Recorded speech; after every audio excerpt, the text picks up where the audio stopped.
9 सितंबर अब आने में सिर्फ 24 घंटे से भी कम समय बचा है। देश की सियासत में वो दिन जब तय होगा भारत का अगला उपराष्ट्रपति कौन होगा। लेकिन इस चुनाव से पहले एक ऐसा ऐलान हुआ है जिसने पूरे खेल का रुख बदल दिया है। हैदराबाद के सांसद असदुद्दीन ओवैसी के बयान ने एनडीए से लेकर इंडिया गठबंधन तक सबको हिला करके रख दिया है।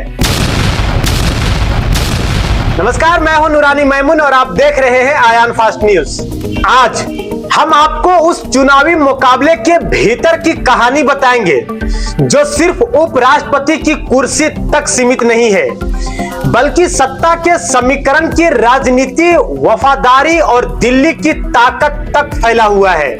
9 सितंबर मतदान की घड़ी बेहद नजदीक है और उसी दिन शाम तक देश को मिलेगा एक नया उपराष्ट्रपति।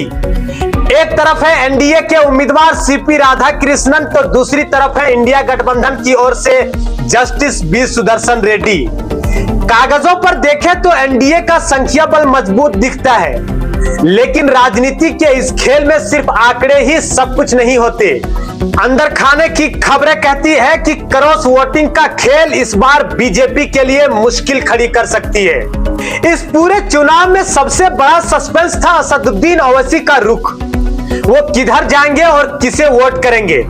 तो क्या असदुद्दीन ओवैसी सत्ता पक्ष एनडीए के साथ खड़े होंगे या विपक्षी इंडिया गठबंधन का हाथ थामेंगे? क्योंकि ओवैसी अक्सर मोदी सरकार की आलोचना करते हैं, लेकिन कई मौके पर प्रधानमंत्री की नीतियों की तारीफ भी करते नजर आए हैं। लेकिन अब सस्पेंस खत्म हो चुका है।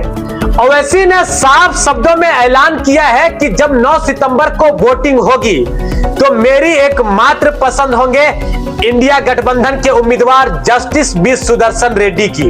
अब क्या था, ओवैसी के इस बयान के बाद सियासी गलियारों में हलचल तेज हो गई, क्योंकि भले ही एक अकेला वोट छोटा लगे, लेकिन ओवैसी का रुख अक्सर विपक्षी समीकरणों को मजबूत कर देता है।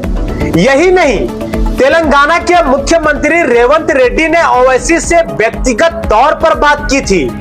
उन्होंने उनसे अपील की थी कि वो इंडिया गठबंधन के उम्मीदवार को समर्थन दे। इस बातचीत के बाद ही ओवैसी ने अपने पोजीशन साफ कर दी। असदुद्दीन ओवैसी इसकी जानकारी सोशल मीडिया एक्स पर दी है। दोस्तों, ये थे असदुद्दीन ओवैसी की बातें, लेकिन खेल यही खत्म नहीं होता है। सबकी नजरें अब बीजेडी और बीआरएस पर भी टिकी है। बीजेडी जो पिछले लोकसभा चुनाव के बाद से मोदी सरकार पर हमलावर है, इस बार इंडिया गठबंधन के सुर में बोलते दिखाई दे रही है। सूत्रों के मुताबिक संभावना है कि बीजेडी भी सुदर्शन रेड्डी के पक्ष में खड़े हो सकती है, और ऐसा अगर हुआ तो बीजेपी को भारी झटका लगना तय है। वही बीआरएस की बात करें तो उसने पहले ही बीजेपी से दूरी बना ली है और अब ये दूरी और भी बढ़ती दिख रही है।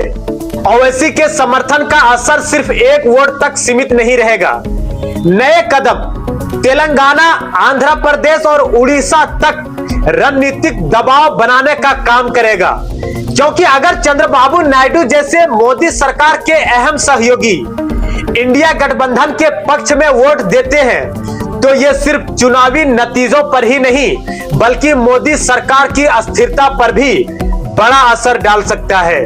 बीजेपी समझ रही है कि यह मुकाबला अब आसान नहीं रहा। क्रॉस वोटिंग की खबरें दिल्ली से लेकर हैदराबाद तक तेजी से फैल रही है। कहा जा रहा है कि एनडीए के कुछ सांसद खुलकर सुदर्शन रेड्डी के समर्थन में वोट डाल सकते हैं। बीजेपी ने विपक्षी खेमे में सेंधमारी की हर कोशिश की, लेकिन अब तक कोई बड़ी सफलता हाथ नहीं लगी। ऐसे में अब सवाल सिर्फ एक ही है, क्या justice B Sudarshan Reddy India गठबंधन के लिए बड़ा चमत्कार कर दिखाएंगे या फिर सीपी राधाकृष्णन एनडीए की ताकत पर भरोसा करते हुए कुर्सी पर कब्जा जमाएंगे? जो भी हो, यह साफ है कि इस चुनाव का नतीजा सिर्फ एक नाम तय नहीं करेगा, बल्कि आने वाले 2029 तक भारत की राजनीतिक दिशा भी तय करेगा। 9 सितंबर को मतदान होगा और उसी शाम नतीजे भी आ जाएंगे। तब तक हर एक वोट, हर एक पार्टी की चाल और हर एक बयान दिल्ली की सियासत की धड़कनें तेज करता रहेगा। तो दोस्तों, आपके हिसाब से अगला उपराष्ट्रपति कौन होगा? सीपी राधाकृष्णन या justice B Sudarshan Reddy? Comment में अपनी राय को जरूर लिखें। मिलते हैं अगले वीडियो में नए खबर के साथ। तब तक बने रहे हमारे आयान फास्ट न्यूज के साथ। मैं हूं नूरानी मैमून।